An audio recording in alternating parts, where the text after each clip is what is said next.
What is up and good morning everybody and welcome back to Marvel Rivals. Today we are just going to do a quick guide of Adam Warlock. This is a character that I played probably day one and I just kind of dismissed because I didn't fully understand his kit and I didn't really feel like learning it. So I'm going to make a quick guide for you all just so you can feel a little bit more comfortable just picking this character up. He's super good, has a lot going for him as well. So we're going to get right into it and go from there. So we'll just start with his left click and his right click. His left click is this quick, almost hit scan, like auto attack. It does have like a little bit of a travel time, but pretty much hit scan. It does have a headshot multiplier, so definitely go for headshots with this. Just a damaging ability, pretty simple. You can like 3-tap switches with it, which is kind of crazy. It does have a little bit of a damage fall off, so as you can see, it's like a 5-hit from there, and then a 3-hit from here. So I think both his left and his right click do have damage fall off, so you know, that sort of thing. So that's his left click, pretty simple. His right click is this, you can tap fire it if you really want to. Probably wouldn't recommend that. If you're going to tap fire it, you might as well just use his left click. His left click is a lot faster. But if you've ever played Zenyatta in Overwatch, you can charge up his right click. You can see this little twinkle on the little staff in my hand. So full charge, and then you can let it go and it will release 5 autos, and then they travel a little bit, so the travel time is a little bit weird. You have to get kind of comfortable with that, but does a little burst of damage. You can also do something like where you body shot a target, guarantee all these hits, and then just like headshot the target and you will kill somebody. It does a ton of damage, especially if you're hitting it regularly. Keep in mind too that the charge up, the right click, does not have a headshot multiplier, so no need to go for heady with that. Definitely go for a heady on the last hit though if it's a little bit more of a tankier target.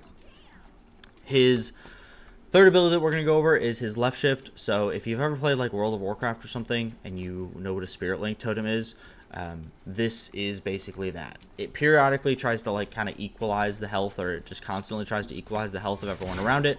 So if I bond these two allies, they get like a healing over time effect, and then I take a portion of the damage that they take. We all share it a little bit more.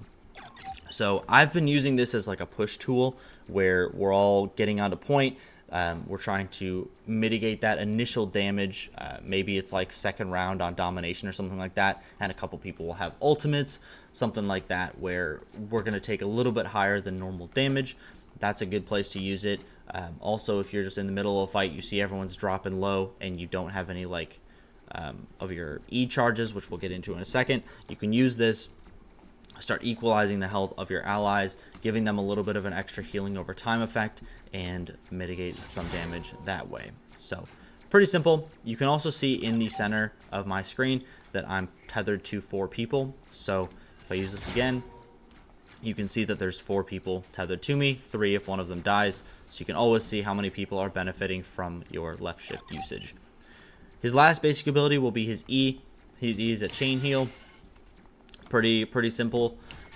It will bounce between targets and actually gets a lot of range. So if I back way up here, I'm not in range of that far target, but if I'm near to this close target, I can still pump heals into both of those farther targets, even if I'm out of range. So that's something that's nice to know. You can also do it around corners as well. So if I'm around here, I need to be in line of sight of this first target, but I don't need to be in line of sight of the other 2 targets in order to heal them. The thing with his E is that he's a very good off healer. He's not a good main healer, I would say. I don't think he probably does need another healer on his team, just in any case, if you're going to try and be consistently successful with him.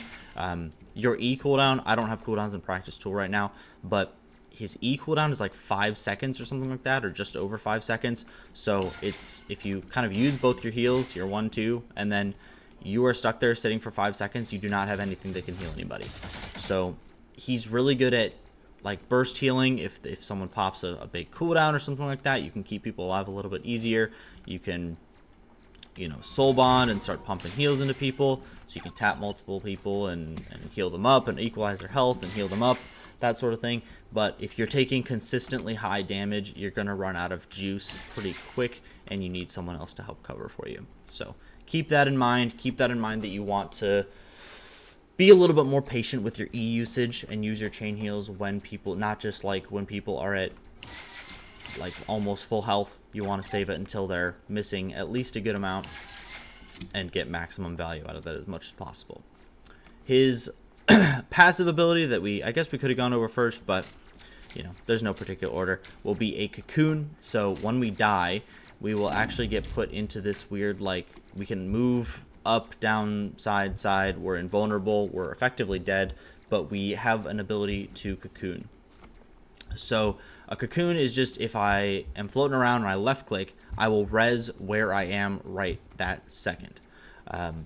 Important to know that you have like 105-second cooldown, I think, something like that, on this ability. So don't just res yourself willy-nilly. If your team is already dead and the fight is over and you die, don't use this passive. You can right click to cancel it and just respawn at spawn with your team. But if I were to die here, I go into this effect. You can see the countdown on the right hand side. If I hit cocoon, there's this short animation, and then I come back where I was. And you can see in the top right, I rezzed myself effectively. So be a little bit patient again with this. So be patient with your E, wait till you actually get some good value with it. And then with the cocoon, definitely don't use this passive because it does have a pretty lengthy cooldown. Something I also forgot to mention with his E is that you can like self-heal. So it'll bounce between the amount of targets that like need healing. So you can see like that didn't need healing, so it just bounced between the targets that needed healing. But if there was only like one target alive or something like that, it would do a bigger heal twice for them and then once to someone else. The other thing you can do is throw it at your feet and you can heal yourself. That actually tagged the other bot over there, but you can do a bigger self heal. If there's no ally selected, it will heal yourself. So if you get dove on someone or dove by like a Black Panther or an assassin or something like that, feel free to use your charges to heal yourself as well, just so you can stay alive. The last ability that we're going to go over today is his ultimate.